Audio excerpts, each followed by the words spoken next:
12월 27일 쉴만한 물가교회 온라인 새벽 예배에 오신 여러분들을 주님의 이름으로 환영합니다.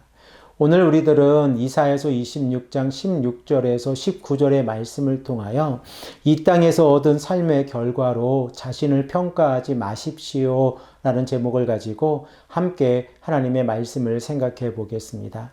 이사야 선지자는 26장 7절에서 15절의 말씀을 통하여 의인과 악인의 삶을 대조시키고 있습니다.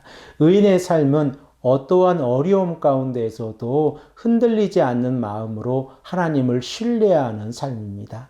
그 결과 하나님께서 의인들에게 평강을 허락해 주시고 평강을 얻은 의인들의 삶이 윤리적으로 바르게 살아가는 삶을 이사야 선지자는 우리에게 말씀하고 있습니다. 그러나 악인들은 비록 그들이 여호와 하나님의 은총을 받았음에도 불구하고 하나님을 바라보지 않는 자들입니다. 그 결과 하나님께서 심판을 위해서 손을 높이 드셨음에도 불구하고 그들은 깨닫지 못하고 있었습니다. 이와 반대로 의인들은 하나님을 신뢰하고 하나님을 의지하는 삶이었기에 하나님께서 그들을 올바른 길로 인도해 주신다는 말씀을 생각을 해 보았습니다. 이사야 선지자는 16절의 말씀에 가서 이제 다른 주제를 다루고 있는데 바로 이스라엘 백성들의 나약함을 기록을 하고 있습니다. 16절의 말씀을 읽고 우리가 본문의 말씀을 해석하기 어려운 부분이 있지만 16절 말씀의 핵심은 이스라엘의 백성들이 열방들에 의해서 이 심판을 받는 것이 아니라 하나님의 징계를 받고 있다고 하는 사실입니다. 우리 다 함께 16절의 말씀을 읽겠습니다. 여호와여, 그들이 환난 중에 주를 앙몽하여 싸우며 주의 징벌이 그들에게 임할 때에 그들이 간절히 주께 기도하였나이다. 우리들이 16절의 말씀을 읽고 어려운 이유는 이 이스라엘의 백성들이 하나님의 징계를 받고 있었을 때에 이스라엘 백성들의 모습 때문에 그렇습니다. 이스라엘의 백성들은 하나님을 앙모하고 있었고 하나님께 간절히 기도하고 있었습니다. 그럼에도 불구하고 하나님의 징계가 이스라엘 백성들에게 임하고 있다는 사실입니다. 이러한 삶은 우리들이 이 땅을 살아가면서 경험하고 있는 고난의 문제와 연결을 시켜볼 수 있습니다. 우리들은 욥기의 말씀을 여러 번 읽고 조금 더 깊이 생각을 해보고 묵상을 해보아도 욥기의 삶이 우리들의 삶에 이루어진다고 하면 그 고난을 감당할 수 있는 힘이 없습니다. 하지만 하나님께서는 오늘 말씀을 통하여 이 또한 하나님께서 원하시는 삶의 방법이라고 하는 사실을 우리에게 가르치고 계십니다. 17절에서 18절의 말씀을 보면 이스라엘 백성들의 삶을 해산을 앞두고 있는 여인의 삶과 연결을 시켜서 설명을 하고 있습니다.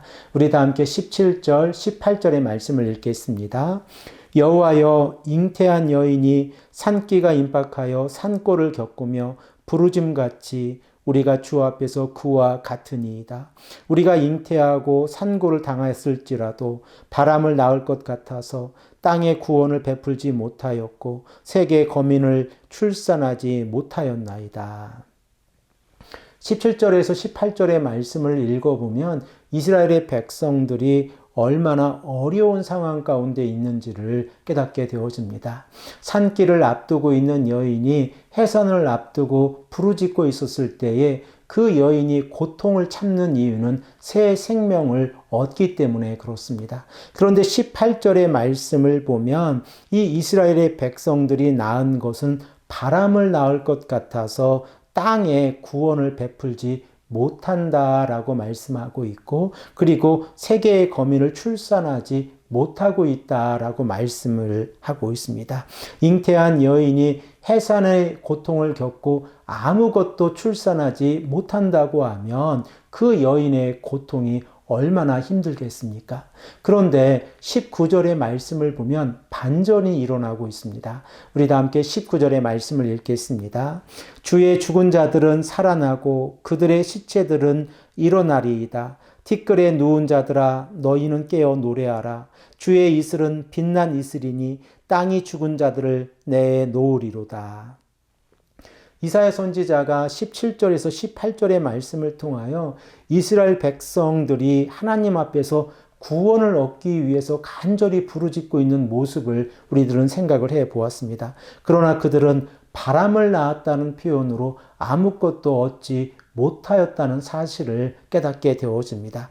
여기까지가 세상 사람들이 바라보는 시선입니다. 그러나 우리들은 죽음 이후를 바라보고 있는 하나님을 믿는 자들이고 하나님의 말씀에 따라서 순종하는 자들입니다. 그러면 19절의 말씀을 통하여 우리가 깨닫게 되어지는 것은 비록 이 땅에서의 삶의 결과로 좋은 결과를 얻지 못했다고 할지라도 하나님의 말씀에 순종하는 자들, 하나님을 신뢰하며 나아가는 자들에게 영원한 삶을 허락해 주신다고 하는 사실입니다.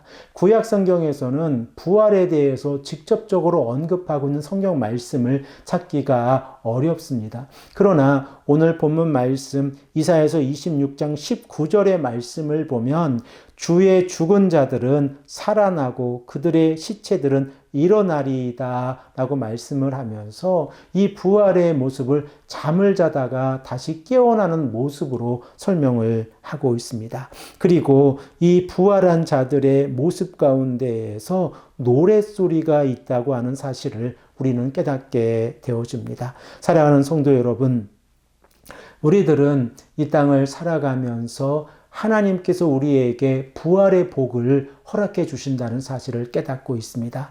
그러면 우리가 하나님의 부활에 참여한다고 하는 것은 예수 그리스도의 십자가의 사건과 부활의 사건과 연합하여서 우리의 죄가 용서함을 받고 우리가 의롭게 되어져서 하나님의 나라의 백성이 되어져서 상속자가 되어졌다는 것을 의미합니다. 이러한 삶을 살아갈 때에 하나님께서는 우리들의 죽음 이후에 새 생명을 허락해 주신다고 하는 사실입니다. 이 땅의 삶 가운데에서 어려움이 다가온다고 할지라도 그 어려움으로 슬퍼하거나 좌절하거나 넘어지지 마시기를 간절히 부탁을 드립니다. 더욱더 간절히 기도하고 하나님의 나라를 바라보며 나아갈 때에 비록 우리들의 삶이 어려움이 다가온다고 할지라도 영원한 생명을 허락하시는 하나님을 바라보고 오늘도 간절히 기도하며 하나님을 찾고 하나님을 의지하시는 귀하고 복된 성도님들이 되시기를 간절히 축복합니다.